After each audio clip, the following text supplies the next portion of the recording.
dinayanan ni Mami lahat para magpunta sa Maynila.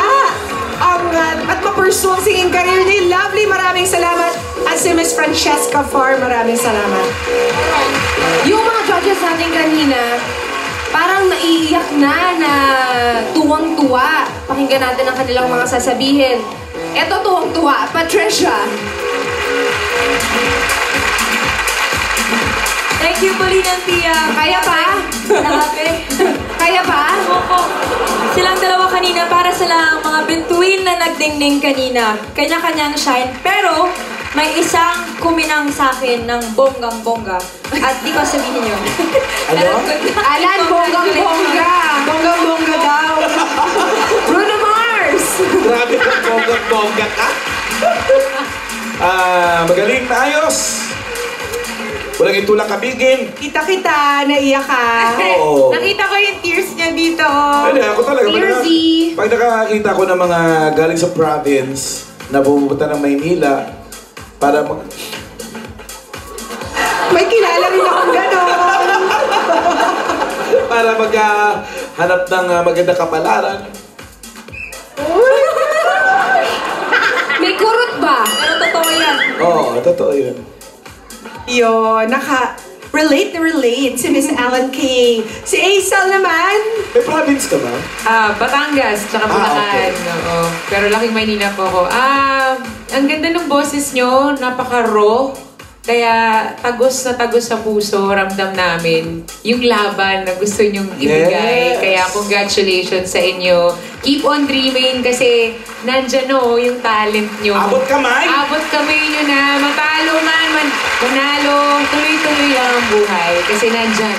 And your stars will shine soon. Diba? Napakagandang advice niyan. Thank you very much, judges. Thank you rin sa ating mga contestants. Mga Dabarkads, pwede na kayong bumoto. Text na.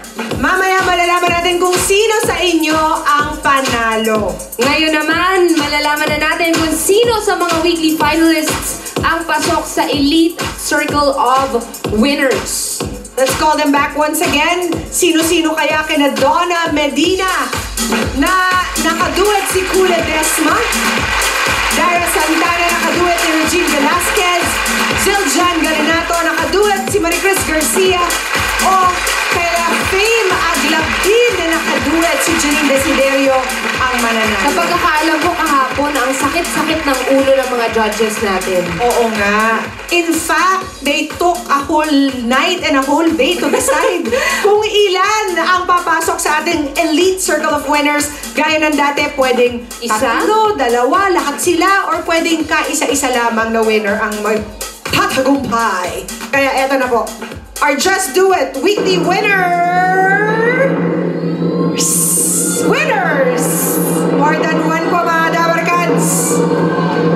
Congratulations to contestant number 3, Zildjian Galinato of Tondo, Manila. Ngayon ang tanong, ilan pa kaya ang makakapasok? Let's find out. Congratulations to our last winner, contestant number 1, Donna Medina. We have 2 winners this week. Congratulations to the both of you. Pasok na kayo sa Just Do It Elite Circle of Winners. Congratulations! Mga Dabarkads, magbabalik pa ang Bulaga.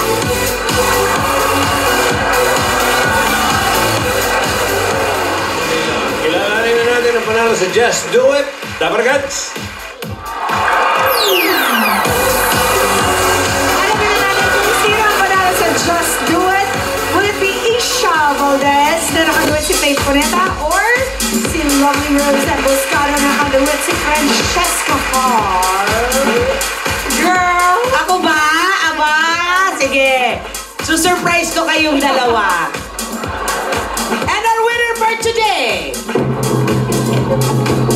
With an average score of contestant numbers 1 and 2, Isha Valdez and Buscado. Congratulations! Bukas bagong set of contestants ulit ang makikituwet sa ating mga celebrity singers dito sa Just Do it! Maraming salamat sa lahat ng Dabarkads na nakasama